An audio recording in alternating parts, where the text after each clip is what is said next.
ভারতের সর্বাধিক জনবহুল রাজ্য উত্তরপ্রদেশে প্রবল ঝড়, শিলাবৃষ্টি ও বজ্রপাতে অন্তত ১০৪ জন নিহত হয়েছেন। বৃহস্পতিবার ক্ষতিগ্রস্ত অঞ্চলের উদ্ধারকারী কর্মকর্তারা এ তথ্য নিশ্চিত করেন। এই ঘটনায় এরই মধ্যে রাজ্যের মুখ্যমন্ত্রী ২৪ ঘন্টার মধ্যে ত্রাণ বিতরণের নির্দেশ দিয়েছেন।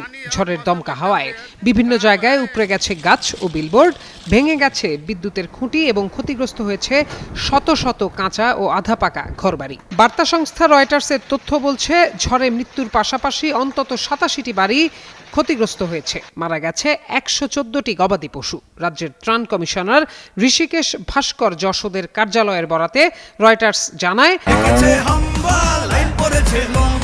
কি হয়েছে? মিনিস্টার ফ্রিজ কিনে হাম্বা জিতেছে। মিনিস্টার ফ্রিজ কিনুন, হাম্বা জিতুন। আরো আছে আকর্ষণীয় উপহার। উত্তরপ্রদেশের প্রায় ১২টি জেলায় অন্তত ১০৪ জনের মৃত্যু হয়েছে। তীর্থনগরী হিসেবে পরিচিত প্রয়াগরাজের আশপাশের এলাকাগুলোর ঝড়ে সবচেয়ে বেশি ক্ষতিগ্রস্ত হয়েছে। সরকারি তথ্য অনুযায়ী প্রয়াগরাজে ১৭ জন, ভাদোহিতে ১৬ জন, ফতেহপুরে ৯ জন, বদাউনে ৫ জন এবং প্রতাপগড়ে ৪ জনের মৃত্যু হয়েছে। এছাড়া চন্দৌলি ও কুশীনগরে ২ জন করে এবং সোনভদ্র জেলায় ১ জনের মৃত্যুর খবর পাওয়া গেছে। কানপুর দেহাত ও দেউরিয়াতেও পৃথক বজ্রপাতের ঘটনায় প্রাণহানির খবর আছে। বৃহস্পতিবার পুলিশ জানায়, প্রশাসনিক কর্মকর্তারা ক্ষতিগ্রস্ত এলাকাগুলো পর্যবেক্ষণ করছেন। এদিকে রাজধানী নয়াদিল্লির কিছু অংশে বৃষ্টিপাত হওয়ায় ইন্দিরা গান্ধী আন্তর্জাতিক বিমানবন্দরের বিমান চলাচলও ব্যাহত হয়েছে।